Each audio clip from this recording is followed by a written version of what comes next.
মনে মনে আমাদের প্রচারণা করে। We also have a plan. আমরা যারা 11 দল এখানে একত্রিত হয়েছি, we also have a plan. We will never allow fascism to return to Bangladesh. আজকে গণভোটের যে একটা অধ্যাদেশ ছুঁড়ে ফেলা হচ্ছে, এই এক একটা অধ্যাদেশ বাতিল করার মাধ্যমে ফ্যাসিজমের একটা বীজ বপন করা হচ্ছে। এই প্রতিটা বীজকে আমরা উপরেই ছুঁড়ে ফেলব।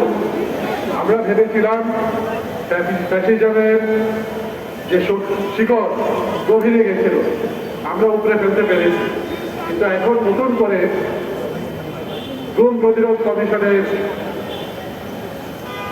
যে প্রস্তাব সেটা পাস করা হচ্ছে।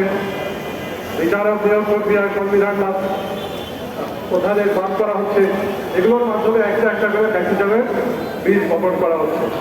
এগুলো উপরেই আমরা তুলে ফেলি। আপনারা সাথে থাকবেন। জনগণকে সতর্ক থাকতে হবে।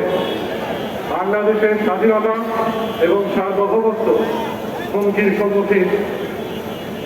আমি মনে করিয়ে দিতে চাই, 1996 সালের ফেব্রুয়ারিতেও একটি নির্বাচন হয়েছিল।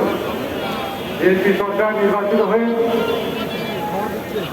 গণরায়ের বিরুদ্ধে গিয়ে তারা 4 মাস সরকার চালিয়েছিলেন।